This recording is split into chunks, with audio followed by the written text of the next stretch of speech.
Hi, my name is Nabia Sayed.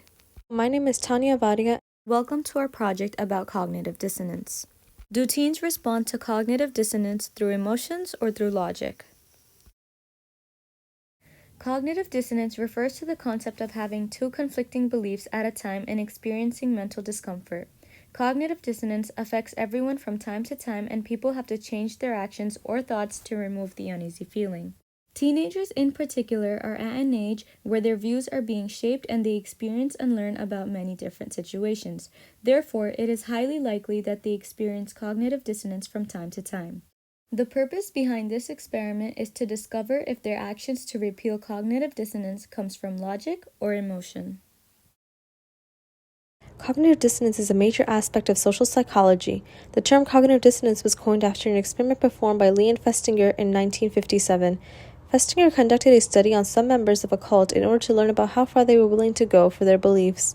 In the end, he noted how many of the cult's members felt betrayed and confused when a massive flood predicted by the cult didn't actually end up happening, even though many of the members went as far as to selling their homes and quitting their jobs. As observed by Festinger, this feeling of discomfort associated with two conflicting beliefs was what prompted the cognitive dissonance theory. This theory states that people will from time to time will experience anxiety, sadness, shame, stress, or embarrassment while experiencing cognitive dissonance. The theory also states that this is a very common phenomenon. We believe that if people between the ages of 13 to 19 are faced with a fairly realistic situation, they would choose the more impulsive option out of the two options given.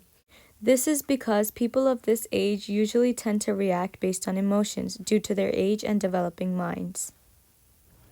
Since the goal of this experiment is to understand whether teens will combat cognitive dissonance with logic or through the impulse of their emotions, a survey will be given to participants aged 13 through 19, portraying realistic situations that they may encounter. For each situation, they will be presented with two concrete answer choices on what to do, one based on logical reasoning and the other based on emotions.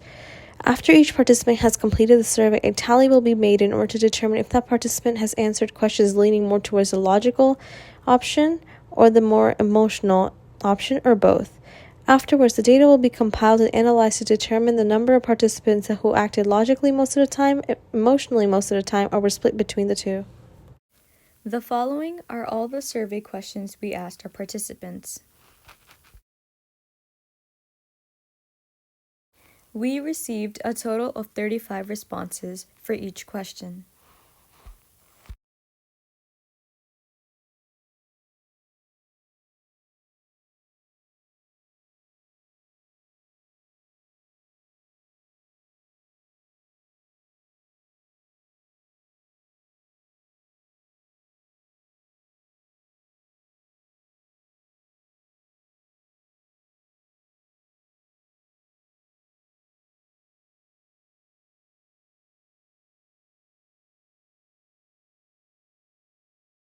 The graph shows that most participants leaned towards logical decisions. After conducting the survey involving 35 participants, 21 were more leaning towards the more thought-out answer choices, meaning that they had answered at least 6 questions with the more logical option. 11 had a 50-50 ratio, meaning that they answered 5 in each extreme, and 3 participants were leaning more towards the impulsive answer choices as they had picked at least 6 of those. To conclude, our hypothesis that people between the ages of 13 to 19 would make decisions based on emotions as a response to the discomfort caused by cognitive dissonance was proven false. This is because, through the survey, majority of the participants leaned towards the more logical choices as compared to the impulsive ones. Only 3 participants leaned towards making an emotions-driven decision to combat the cognitive dissonance experienced. This, therefore, proved the hypothesis to be false and instead has left lingering questions in regards to how teenagers respond to the feelings of cognitive dissonance. At last, this is our bibliography. We hope you enjoyed.